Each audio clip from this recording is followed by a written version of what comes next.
Okay guys, so to make your first batch of soap, there's many ingredients you could choose from, but today I'll be using coconut oil and olive oil.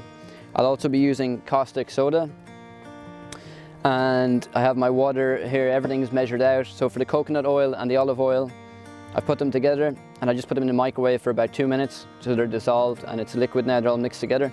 And then I have my mold made up, so you know, if you can make it, why not make it rather than buy it? So I have my plywood mold made up here with parchment paper, non-stick paper. And then we have our lavender oil just to give it some scent, or to give it a nice smell. Okay, let's get going. So first what we're going to do is we're going to put our oil aside. We're going to get our caustic soda and we're going to add our caustic soda granules to our water. The number one rule is you never put your water to the caustic soda. This will cause like a crazy reaction, it'll get quite chaotic and it's very dangerous, so you don't want to do that. Seeing as we're working with a chemical here, you want to make sure you take all the necessary safety precautions. So I have my visor and I have my gloves. So the next step is to get our caustic soda and we add it to our water.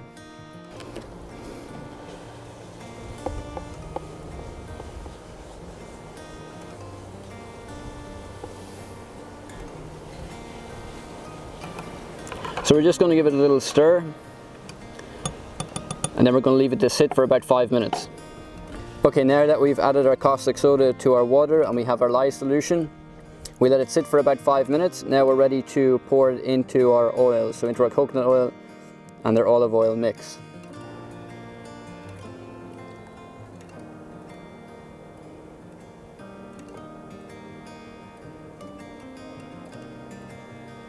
So our next step is to thoroughly mix this, and what we want to do is bring it to what they call a trace, and it's when you start to see it get thicker, and I'm just going to use a drill for this.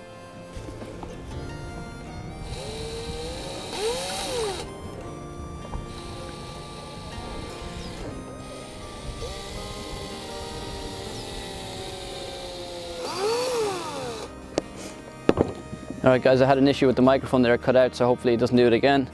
We're back on track. So I've mixed in a few drops of my lavender oil. You can use whatever oils you want, and just give it a nice fragrance. And then, so I just give it another stir afterwards, another mix, and we're back on track. So the next thing to do is to finally pour it into the mold. So this is exciting.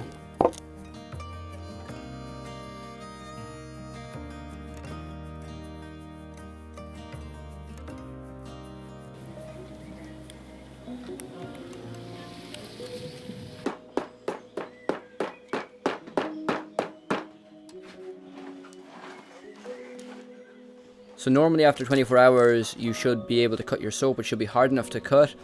Just depending on your variables, depending on your mix, it may take longer. So for me it actually took 5 days until the soap was hard enough to cut.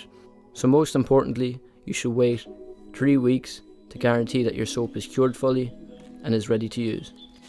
You really need to be using an electronic scale to make sure everything is 100% accurate, to get your measurements right. I was using one that wasn't electronic, so that might be the reason why my soap was taking a little bit longer to dry. So from here on out I'll be using electronic scales, and as well I'll be using a stick blender from now on. I don't think an expired credit card on the end of a drill is the best job, but I mean, look, it works when you're stuck. It definitely worked in this case, but yeah, definitely just to use the right tools for the job. So I'm really satisfied with how these bars of soap have turned out. That hint of lavender is just fantastic, and the actual texture is great. I can't wait to get to trying one of these bars now as soon as it's 100% cured in a week's time from recording this narration.